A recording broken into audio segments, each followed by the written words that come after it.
Patuloy ang paghaharap natin sa mga hamon ng bayan. At dito sa agenda, kami ay titindig para lamang sa katotohanan at kapakanan o interes ng ating bayan. Corruption was monopolized.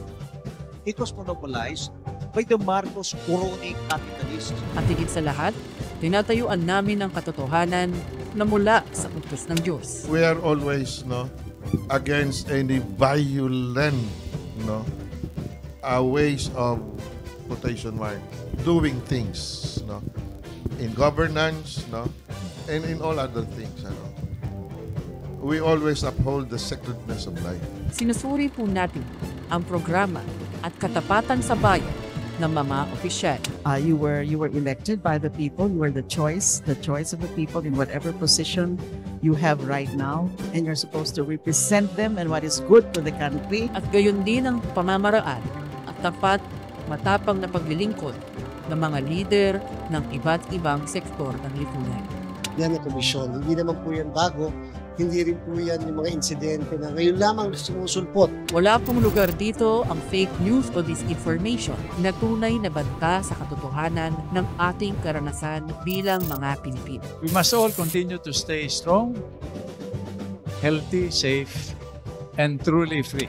Samahan niyo po kami sa patuloy naming pagsulong sa katotohanan ng pag-ibig at pangangalaga sa ating bayan at sa kinabukasan ng bawat Pilipino. Welcome mga kababayan. This is Attorney Fred Bison and this is The Agenda.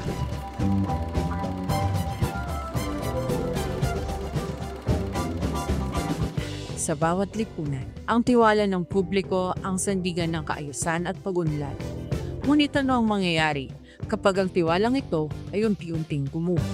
Sa loob lamang ng 3 linggo, mahigit 1.7 trillion pesos ang nabura sa merkado. Isang malinaw na larawan ng kawalan ng kumpiyansa sa mga institusyon. Ang pagkawala ng tiwala ay hindi lamang usapin ng ekonomiya. Ito ay usapin ng katarungan, katapatan at pananagutan. Ngayon, higit kailanman, kailangang pag-isipan. Paano natin may babalik ang tiwala ng mamamayan? At ano ang dapat gawin upang hindi na muling magbuwis ng ganitong halaga? Hindi lang sa pera, kundi sa dangal ng ating bayan. Ito ang tatalakay natin ngayong araw sa The Agenda Forum.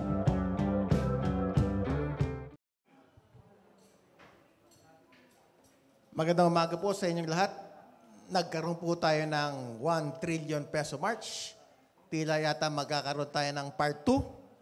And tatalakayin po natin yung mga ganyan topics in our episode this morning here at The Agenda at the Tribute Hotel. For the first time, we're going to have our show here at the beautiful Tribute Hotel at 99 Scout Gardia Street, Quezon City. Magandang umaga po sa inyo lahat. Ako po si Fred Bison, ang inyong host dito sa The Agenda. To my left, ang ating guest speaker for today would be a retired police colonel. He used to be part of the Land Transportation Office as the head. He is a lead convener of the Advocates for National Interest. Wala pong iba kundi si retired police colonel Mariano Mar Santiago. Sir, mabuhay po kayo and welcome to our show. Hi, good morning, Fred. At good morning kay Congressman Erin. At magandang umaga ho sa inyong lahat. Ako'y nagagalak na tayo ay nagkasama-sama dito sa malaking issue na ito na gumagambala sa ating bayan. And to my right, my favorite lawyer these days.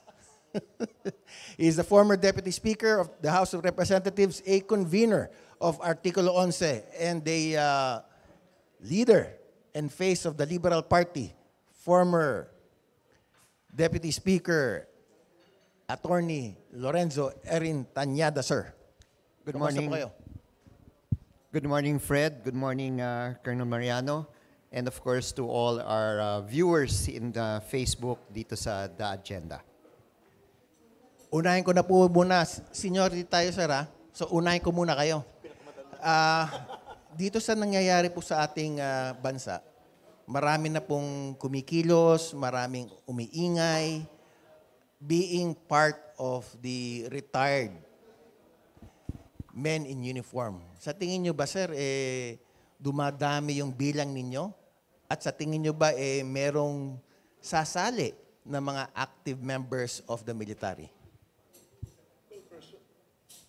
Personally, ang nakikita ko rito ay parang yung, alam mo yung episode ng Noli Me Tangere at El Filibusterismo, na nung una si Crisostomo Ibarra ay nag-advocate ng peaceful reforms. Ngunit sa kanyang pagkabigo ay na-convert siya bilang si Simon sa El Filibusterismo at sinubukang pasabugin ang pagtitipon ng mga korap na opisyal ng pamahalaan, ang mga praile at ang mga elite ng society. At yun ay hindi lang nagtagumpay dahil merong ibang mga tao na inuna ang kanilang mga pansariling interest. At learning from Rizal's teaching sa Noli Me Tangere at El Filibusterismo, I think obligasyon ng pamahalaan na pawiin ang discontentment ng ating mga kababayan. At sa ngayon ay makikita natin na parami ng parami ang mga tao na humihiling na hindi lamang bumaba sa katungkulan ang ilan sa ating matataas na opisyal, kundi humihiling pa nga si Senator Alan Peter Cayetano na mag-resign lahat at magkaroon ng snap election. Pero sir, follow up lang. Sa tingin niyo ba dumadami yung hani ng mga retired military na talagang gusto nang sumama sa ingay, sa kalambag, sa kilos protesta, laban sa korupsyon? Ay, marami yan. Ever since. In fact, yung nakaraang convention ng PMA Alumni Association last year, ay nagkaroon pa nga kami ng proposal o resolution na suportahan sana, suportahan si Pangulong Ferdinand Marcos Jr. sa kanyang zero tolerance against corruption. But it-enable at binigay ito sa susunod na pamunuan ng Alumni Association at last January ay nagkaroon ng resolution nga na suportahan yung kanyang zero tolerance against corruption. Unfortunately, while sinuportahan yan, ay nagkaroon ng malaking kontrobersiya yung ating GAA. At yun ay malaking dissatisfaction sa hanay ng mga retiradong opisyal ng militar.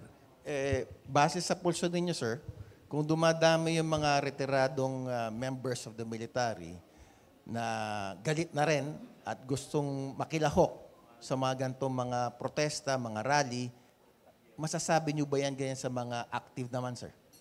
Well, alam mo, yung mga aktibo nating opisyal ay meron silang tenga, nakikinig yan eh.